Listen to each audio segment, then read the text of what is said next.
Assalomu alaykum. E'tiboringizda xabarlar ma'lumot dasturi. Studiyada sizlar bilan Rahimjon Alijonov. Bugungi dasturimizda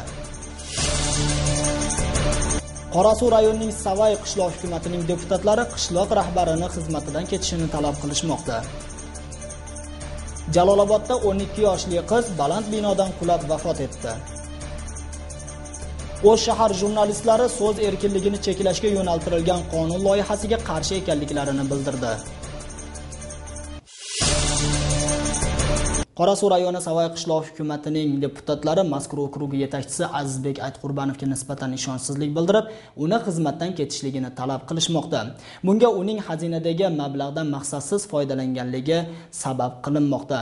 Biroq qishloq yetakchisi Azizbek Aytqurbanov bunday da'volarni rad etadi. Mavzuni muxbirimiz davom ettiradi. Savay qishloq kengashida 31 deputat bor. Hozirda ularning 22si qishloq hukumati rahbari Azizbek Aytqurbanovni lavozimidan bo'shatish maqsadida 2 marotaba ishonchsizlik ko'rsatgan. Bunga qishloq hukumati rahbari xazinadagi mablag'larni maqsadsiz foydalangani sabab bo'lgan. Aylik hukumatning ishi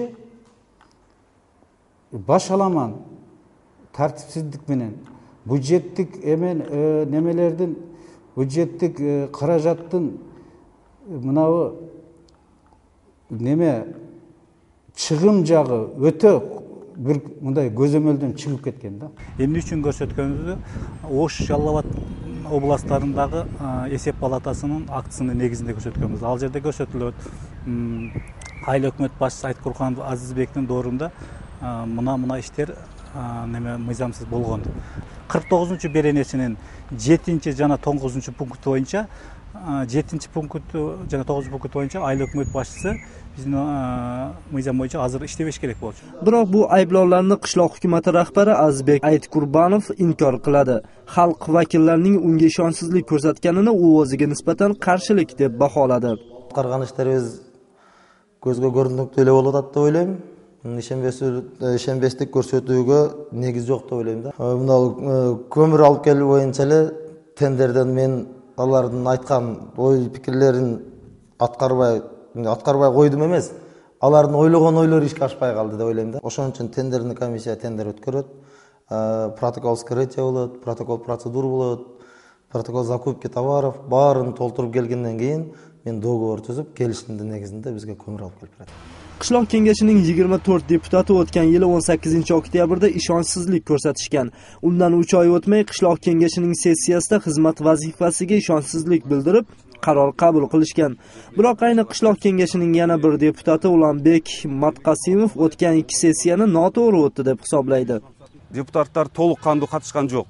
Bir sebebi, ikkinchidan keyin al protokoldoштурулганда эле кийин бүткөндөн кийин биз уктук, бир-эки жок болгон депутаттар деле кошулуп, ошолордун атынан дагы ишенбестүүлүк көрсөтүлдү деген немеге алып кетет. İki sessiyaning xulosasi bilan deputatlar Qorasuv rayoni hokimiga murojaat yuborishgan. Birinchi ishonchsizlikni hokim Tilakbek Matarayimov imkoniyat berish taklifi bilan yo'qqa chiqargan. Keyingi ishonchsizlik o'z kuchida turibdi. Qonun bo'yicha murojaat kelgandan so'ng 3 oy davomida chora ko'rilishi kerak edi. Biroq Qorasuv hududiy saylov komissiyasi kotibi Abdusamad Abdullayev hech qanday qaror chiqara olmasligini aytadi. O'sha hokimning buyrug'i yo'q bizda пока. Buyrug'i bo'lsa, biz BШК jo'natamiz, BШКdan жаңы календар расписание келет, ошол шайлоону өткөрөбүз. Ikkinchi bildiruv tushgandan so'ng ishni surishtirish uchun maxsus ishchi guruh tuzilib, berilgan ovoz soni qonun talabiga to'g'ri kelmaydi deb topilgan. Qonunga asosan 3-sessiya o'tkazib, uning natijasi bo'yicha maxsus qaror chiqarish to'g'risida javob berishgan. Eğerde 3-sessiyani o'tkörsa, 3'ten 2'den kem emas doğuş menen çeçim kabul alınsa, anda hakim ошол мыйзамдагы милдеттендирилген неме боюнча hakim райондук мамлекеттик администрациянын башчысы сессиянын чечимине ылайык айыл өкмөттүн башчысын кызматтан алыш керек. Bu majaro o'tgan yilning kuz oyidan beri davom etmoqda. Qishloq kengashi deputatlari Jo'g'ri kengashning deputatlarigacha murojaat qilishganini aytishadi. Biroq hozirgacha javob kelmagan. Ishchi guruhning 3-sessiyasini o'tkazish bo'yicha murojaatlari qachon bo'lishi hozircha noma'lum. Eslatib o'tamiz, Savay qishloq hukumatining rahbari Azizbek Aytqurbanov 2013-yilning boshlanishida hozir qarshilik ko'rsatayotgan deputatlar tomonidan saylangan. O'sh shahrida 5-may kuni 46-harakat aksiyasi bo'lib o'tdi. Uning ishtirokchilari Qirg'iziston konstitutsiyasining 46-moddasida har bir odam uy-joyli bo'lishga haqli deb ko'rsatilgan huquqlarini hayotga tatbiq qilish uchun hukumat tomonidan maxsus loyiha ishlab chiqilishini talab qilishdi. Ular ishlab chiqilgan loyihani davlat dasturiga kiritilishini ham talab qilishdi. Tadbirda 100 ga yaqin fuqaro ishtirok etdi.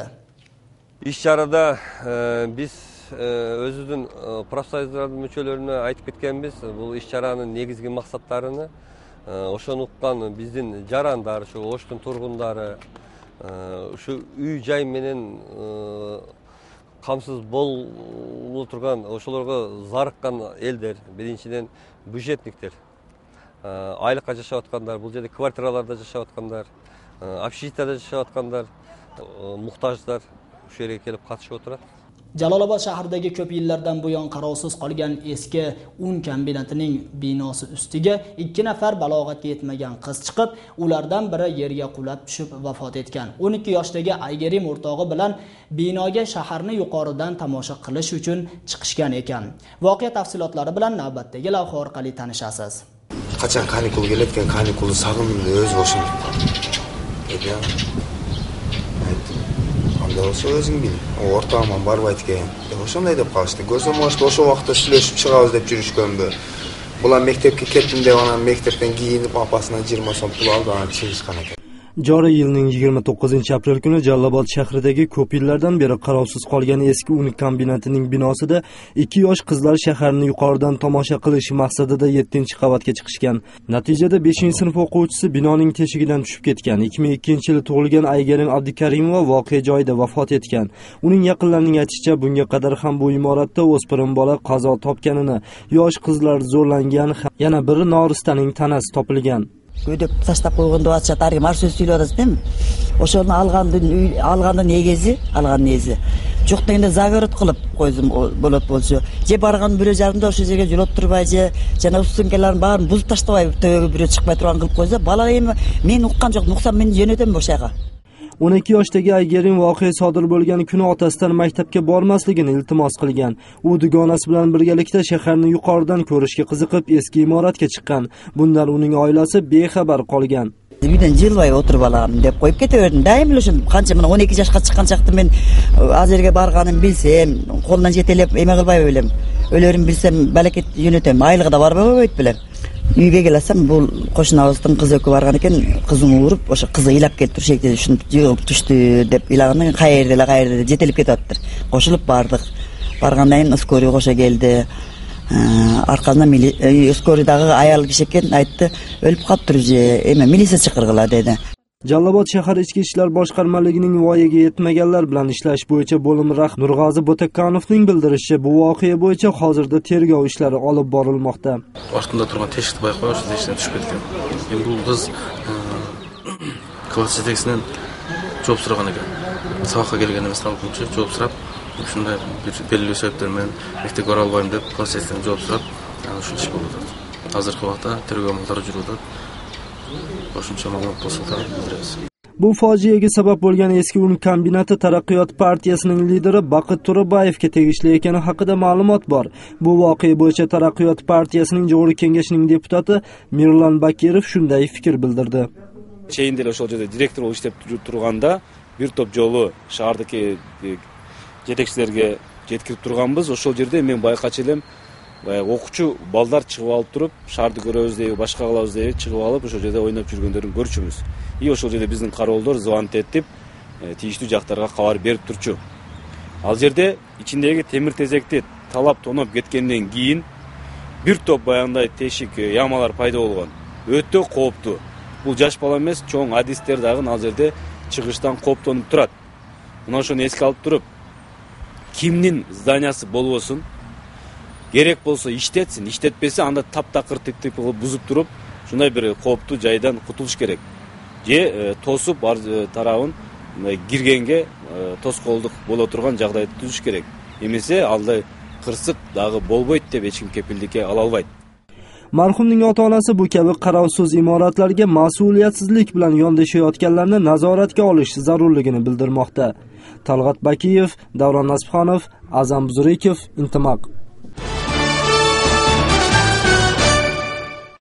Bugun Janubi-g'arbiy hududiy harbiy boshqarmaligida urush vaqtlarida va urushdan keyingi vatanparvarlik qo'shiqlarini kuylash bo'yicha xodimlar o'rtasida tanlov bo'lib o'tdi. Tanlovda harbiy askarlar hamda xodimlar kuch sinashdi. Tanlov O'sh shahar meriyasining madaniyat boshqarmaligi tomonidan uyushtirilib, bunga mehmon qatori Ulug' Vatan urushi qatnashuvchilari ishtirok etib, ularga hurmat ko'rsatildi. Qatnashuvchilarning iste'dodini baholash uchun maxsus hakamlar guruhi tuzilib, yakunida oldingi o'ringa ega bo'lgan ishtirokchilarga qimmatbaho sovg'alar topshirildi. Bu ishlarning maqsadi bo'lib, o'shol bizning Ulug' Vatan ekenlik so'g'ishlar ardagirlarimizni сыйлоо боюнча, урматтоо боюнча, ошондой эле кийинки биздин болчок урпактарыбызга ушул биздин ардагерлерибиздин баардык эрдиктерин мурастуу кылып берип, ошолорду патриоттук жакка тарыялап дегендей ушул максатта өткөрүлүп жатат.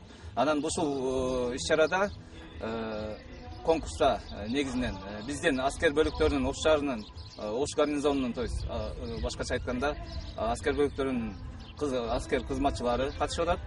Жана ушундай эле бул жерде ошол Ош шаар мэриясынын маданият башкармалыгынан келген калыстар тобу ушул немени талдоо жүргүзүп жатышат. Дагы башка мындай неме айтып кетсек, ошол эле бизге ушул иш-чарага биздин Ош шаарындагы Улуу Ватан экен согуштун ардагерлери катышып отурушат. Ошолорго мына өткөрүлгөндөй жакшы сыйлыктар берилди. Аларды мындай сыйлоо уюштурулуп өткөрүлдү. Андан сырткары бул эле ушул иш-чара менен бул жерде токтолуп калбай, башка аскер бөлүктөрдө ушул түштүк баш регионалдык командачының аскер бөлүктөрүндө ушундай чаралар өткөрүлүп жатышат. Анан сунуштап ошол Улуу Ватан экендик согушка катышып келген 5-may kuni mahalliy ommaviy axborot vositalari xodimlari prezidentga taklif qilingan jurnalistlarning javobgarligini cheklash bo'yicha qonun loyihasiga o'z fikrlarini bildirib, matbuot erkinligini cheklashga qarshi ekanliklarini aytishdi. Bu haqda mahalliy jurnalistlar shaharda o'tkazilgan aksiyada bildirishdi. Batafsil navbatdagi lavhada. 5-may Qirg'iziston Respublikasi Konstitutsiyasi kuni munosabati bilan O'shda faoliyat olib boruvchi ommaviy axborot vositalari xodimlari jurnalistlar alleyasiga yig'ildi. Alleyaga kelgan jurnalistlar matbuot so'z erkinligini cheklashga qarshi ekanliklarini bildirib o'tishdi. Bizning prezidentimiz ошол jurnalistlarning баягы эркиндигин чектеген мыйзамга беренеге кол койбойт деген ишеничибиз бар. Ошол үмүттө турабыз. Jurnalist Alisher To'xsanboyev ham ayni paytda taklif qatori ko'tarilayotgan qonun bandining qabul qilinishiga qarshi. Biroq u ayrim jurnalistlarning so'z erkinligini suiiste'mol qilish holatlari ham yo'q emas deb hisoblaydi. O'zi negizde Qirg'izistonda ушул тапта сөз эркиндиги бар деп эсептеймин, толук кандуу. Бирок мен айрым кесиптештерим айып этпесин, биз аны ашкера пайдаланып атабыз. Shuningdek, jurnalistlar jamoatchilik uyushmasining janubiy bo'limi hamda O'sh shahar meriyasi tashabbusi bilan alleyada shanbalik uyushtirildi. Barcha O'shda ishlaydigan ommaviy axborot vositalarini muxbirlari bilan birgalikda jurnalistlar bilan suhbatlashib, mana shu alleyani yana ham chiroyli qilishga harakat qilib yotibmiz. Jurnalistlar alleyasına gelip, o yerde musurlar tazalab, shipirib, suv sevib, yaxshinaqay qilib qo'ydik. 5-may kuni mazkur jurnalistlar alleyasining ochilganiga 2 yil to'ldi. Bu hudud jurnalistlar jamoatchilik uyushmasi tashabbusi bilan tashkil etilgan alleya jurnalistlarning dam olishlari hamda o'zaro erkin suhbat qurishlari uchun mo'ljallangan. Sherzod Yusuf, Azam Buzrikov, Intimaq. Bugun Premier Ministr Jo'mart O'to'rbayev Ulug' Vatan urushi hamda mehnat qahramoni Umita Yegimbayevni 95 yoshga chiqqani va g'alaba bayrami bilan tabrikladi.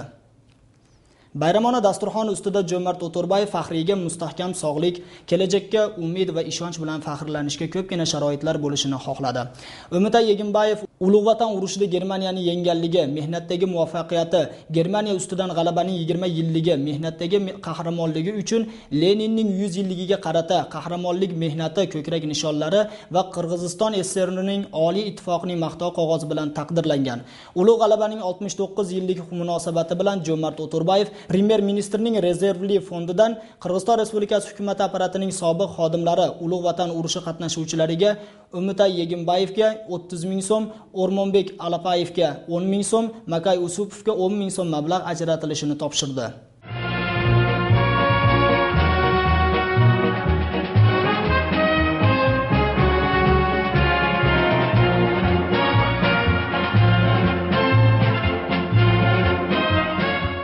Ulug' Vatan urushiga O'sh oblastidan 1941-45 yillari 85 mingga yaqin askarlar ketib, ularning 25 mingi urush maydonida vafot etgan. Hozirda O'sh shahri va oblastida 205 ta faxriy istiqomat qiladi. Ulardan biri bir kam 100 yoshni qarshilagan Nasriddin Artiqov. Qahramonimizning bugungi kundagi yashash sharoiti bilan navbatdagi lavha orqali tanishasiz. Nasriddin Artiqov Qorasuv rayoniga qarashli Qashqar qishloqda istiqomat qiluvchi yagona faxriy. Bu yilda u bir kam 100 yoshga chiqdi. Ulug' Vatan urushining ilk kunlaridan tortib oxirigacha urush maydonlarida bo'lgan. 99ga 15-yilman. Yana urush boshlandi. Aruja berdi bizga. Shu yerda tayyorladi. Boribidagi aeroportni qo'ridik biz. Nasriddin ota 1939-yil 24 yoshda harbiy xizmatga chaqirilgan. Oradan 2 yil o'tmay 1941-yil Ulug' Vatan urushi boshlanib, jang maydoniga ketgan. Avval Leningrad, Ukraina, Stalingrad shaharlarida janglarda ishtirok etib, Minsk, Polsha, so'ngra esa Berlingacha borgan. Qo'limizga aruja hamma yoni berdi, aeroport borida bizni adirdi ustida. Buday pishgan shuncha vaqt. Endi o'shaga bizni aeroportni nima qilib qo'ydi bizni? Post qilib qo'ydi o'shaga. Qo'riysan deb. Urush bo'ldi demayapti shunda ham. Bir samolyot kelib ma'betimizga o'tib, adirda endi bu yer bir.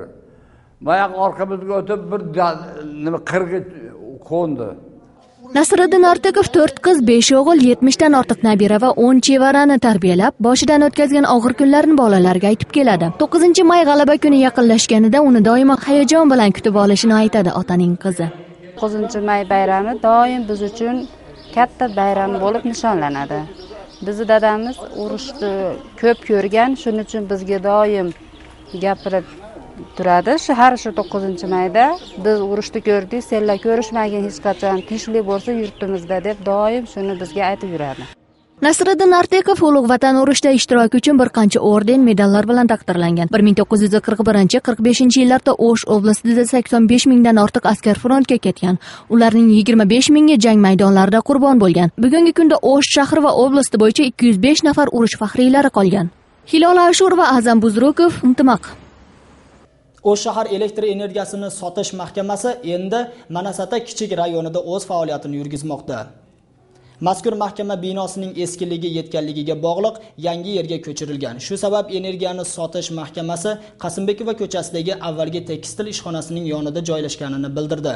Ta'kidlab o'tsak, yangi imoratning ochilish tantanasi 25-aprel kuni bo'lib, 3-maydan boshlab xodimlar to'laqonli o'tishgan. Бұл жерден ашығын айтқанда адрес бойынша Қасымбекова без номер деп тұрады. Бірақ негізі текстилдің іші деп қойса болады, илгерки текстил бойынша.